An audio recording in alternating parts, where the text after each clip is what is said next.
Texas wins the Big 12 championship for the first time since 2009 as they exit the conference, headed to the SEC. 49-21 win over Oklahoma State. Welcome to the Horse 24/7 post-game reaction. Eric Henry, Chip Brown, Tommy Yarrish, and Jeff Howe here from AT&T Stadium with you fellas. A dominant performance from the Longhorns today. Is Texas a college football playoff team? Eric, you start. Yeah, well, listen, here's the thing. We're all going to see what happens tonight, right, between Louisville and Florida State. And obviously, the SEC title game. But the thing in my mind I think stands out most about Texas is they're playing their best football as the season is coming to a close. And you can't forget the fact that this team won games without Quinn Ewers, without Jonathan Brooks. They've really shown that they can persevere and stand the test of an entire college football season. So again, we'll have to see what happens tonight. But if the chips fall in their fashion, there's no doubt in my mind they're playing the best football amongst any team in the nation. Eric, I don't think we have to wait. I think this is one of the best four teams in college football. I mean, Florida State, are you kidding me? They don't have Jordan Travis. Texas is a better, more complete football team than Florida State right now. I don't care if Florida State is undefeated. This Texas team with this defense, everyone talks about, Quinn Ewers and Steve Sarkisian and the mastermind on offense. This defense is choking people out. I mean, they shut down Ollie Gordon, treated him like a rag doll today. Mike Gundy was stammering in his post-game press conference. He was like, they were too much for us, I mean, it was impressive. It was an emphatic message. I'm with you, Chip. It's a complete team, right? Like, we've seen Texas teams in the past where if you play a couple games without a quarterback or you lose your 1,000-yard rusher, everything just collapsed. And it didn't because of that defense. I mean, you can do so many things defensively when you've got two tackles like Byron Murphy and T'Vondre Sweat playing the kind of football they played all year. I know we got to see T. Sweat in action on offense today, but it starts with those two guys up front. Texas guys all season long, with the exception of the Oklahoma game, they won the line of scrimmage battle in all their 12 wins, which, when's the last time we said that about a Texas team? Maybe that 05 national championship team was the last time we could say that about a Texas team. They won double-digit games, winning those games in the trenches. So that, to me, is the most impressive part about this Texas team. Absolutely, they're one of the best four teams in the country. T'Vondre Sweat with the touchdown and the Heisman pose. His teammates saying that they want to see him in New York. He said he likes New York. We'll see about that. And they didn't even wait. That was in the that was first half. Yeah. I mean, T'Vondre Sweat was getting a touchdown no matter what. In the first half of this game, Steve Sarkisian had everything ready to go. It was drawn up in practice on Thursday, they said. Oh, yeah. So T. Sweat gets the touchdown, and how about him and Byron Murphy, and really the Texas defensive front as a whole. Chip, you talked about it a little bit. Ollie Gordon, FBS leading rusher coming into tonight, held to just 34 yards. I mean, that's an incredible feat from Texas. They did it last week against Taj Brooks. They limited him compared to what he's done the rest of the season. Ollie Gordon has been the reason why Oklahoma State is here. What does that say about this Texas defense? And really seems like, Jeff, they can play defensively with any run game in the country. Stop trying to run on Texas. Like, Mike Gundy did the same thing Joey McGuire did, and the same thing Lance Leipold tried to do. Like, why teams try to attack Texas at the point of attack and run right at Texas, I don't know. The only time Texas has been run on this year is when Jeff Levy really had to go into his bag and say, you know what, Dylan Gabriel's not a run-first quarterback, but we're just going to run delayed draws and get him on the move, because that's the only way we're going to move the football. No traditional run game. If you can shut down Alabama, shut down Ollie Gordon, shut down Todd Brooks, you can shut down anybody's traditional run game in the country. So when you can do that and force teams to be one-dimensional, as you see with the 12-1 team, that I think is one of the four best teams in the country, you're going to win a lot of football games. Yeah, I mean, Texas can play line of scrimmage football with Georgia, with Michigan, with Washington.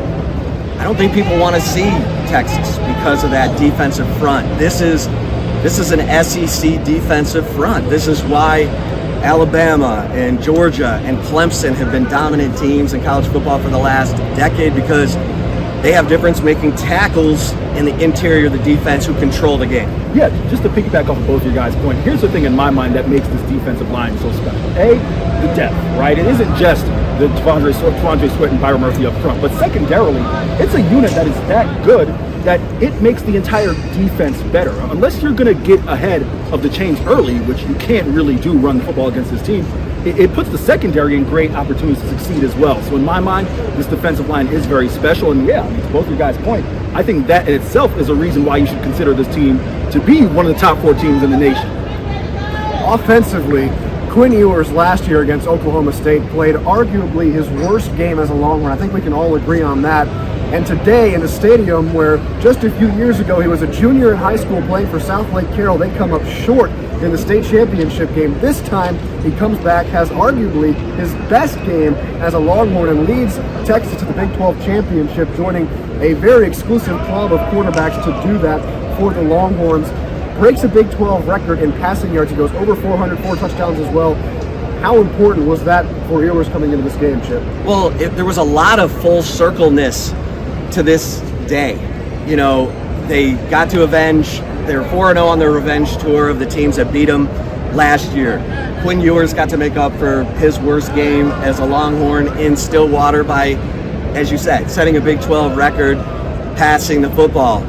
Steve Sarkisian got up big on Mike Gundy and stayed up big on Mike Gundy after giving up double-digit leads each of the last 2 years and losses to the Cowboys. And this team said at Big 12 Media Days they were coming in with a John Wick mentality to embrace the hate, and they're walking out of AT&T Stadium with the Big 12 championship in their last year in the league after winning the first Big 12 championship trophy. A lot of full circleness that happened today. Yeah, Tommy, I'll just add this before I pass it off to Jeff. What I thought was really impressive, and Steve Sarkisian talked about this in his post-game, was he felt like they couldn't throw jabs this game. They really had to come out and be aggressive, right? We've seen all the talk about, all gas, no brakes. Well, today, in my mind, was the embodiment of all gas, no brakes. Coming out early, that, Steve Sarkisian known for his script.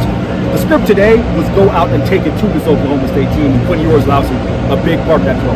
Yeah, when you talk about the depth, that's one thing really that you saw separate Texas and really Oklahoma to an extent from everybody else in the league. I mean, Texas especially, they've got depth to go into the SEC and make themselves formidable next year. And you look at Oklahoma State the last few games, guys, especially that BYU game. I mean, they were limping out of that game. This was a team that they had to fight tooth and nail and give it everything they had just to get 9 wins, to get here. And you saw Texas just take it to them early. I love the game plan to say, hey, let's throw throwback screens and swing passes and see if they can tackle C.J. Baxter and Keelan Robinson and Xavier Worthy in space, and they couldn't. What I liked the most about Quinn Ewers today, though, Tommy, he was cool under fire when he needed to climb in the pocket, when he needed to evade the rush. Not only did he do that, he stayed calm, kept his eyes down the field, delivered a couple of really nice balls, had a nice third down strike to Jordan Whittington, had one to Xavier Worthy for 54 yards, and then he even uncorked the bomb to Adonai Mitchell. So not only were the numbers there, but I think if you look at the eye test with Quinn Ewers today, yes, there's no argument about it. It was his worst game as a Longhorn last year in Stillwater. This is the best he's looked so far in his career. I think a lot of people will agree with that. And so now Texas kind of has to wait their turn. They wait to see what happens. The all-important game tonight in the ACC championship game between Louisville and Florida State. Fellas, if Louisville wins that game, more than likely Texas is in the playoff. So Longhorn fans will be rooting for the Cardinals tonight. Last order of business before we wrap things up here. Offensive and defensive players of the game. I think this one pretty easy. Eric, we'll start with you. Yeah, he just walked past us on the way to the bus, and the players are getting notes that, hey, the bus is leaving, so we'll wrap this one up too. It's Quinn Ewers. I mean, you got to be proud. Jeff talked about it, Chip talked about it. The type of performance that Quinn had avenging last year's game, pretty simply, Quinn Ewers, offensive player of the game, defensive player of the game. I'm going to go ahead and go to Anthony Hill. I just love what the freshman has brought, that energy, being that force, that driving force on the defense, and really flying around the ball, making plays. We saw one play where he knocked Ollie Gordon out of bounds, and this caught on the television broadcast. Ollie was throwing a fit, almost taking him out of his game, so I'm going with Anthony Hill.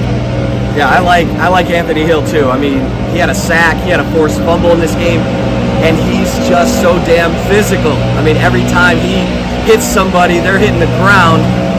Offensively, I'll go off script a little bit here. Jatavian Sanders, I mean, he ends up with over 100 yards receiving. He came back home, a Denton Ryan guy, getting to play in front of his family and friends right here in Big D, Dallas, in AT&T Stadium, where he helped Denton Ryan win a state championship. So I'll go with those two. I'll go with two guys you guys didn't mention. I'll go with Jordan Whittington on offense. I just thought time at the end of the game, he came up with one big catch after another. Chip, another guy that won a state championship here. He was the offensive and defensive MVP of a high school state championship game here. So great for him to close out his career at the Big 12 title. On defense, we've been rough on Keaton Crawford all year. And he came up with one of He's the been plays- rough on us. He came up with one of the plays of the day today with a diving interception. They end up scoring off that turnover. Really helped open things up late in the first half. So I'll give Keaton Crawford his flowers for the diving interception. Hey, Tommy, let's acknowledge real quick. We tried to avoid the blows. We'll acknowledge it for the audience. We tried. Yeah, we tried. We've done everything we can to give you a quality product, and I think we have. And we're going to give you some more throughout the weekend here. We'll have an instant reaction up tomorrow when Texas learns whether or not they're in the college football playoff, as well as who their bowl opponent will be if they aren't. So thank you so much for joining us here on the Horse 24/7 post-game reaction. Texas wins the Big 12 championship. Great to close the year out with our guys here. Thanks for being with us at Horse 24/7. Make sure you like the video, subscribe to the channel, and turn on post notifications, especially for tomorrow, so you can keep up with all our great content. For the rest of the crew, I'm Tommy Yarrish. Thanks for watching. We'll see you tomorrow.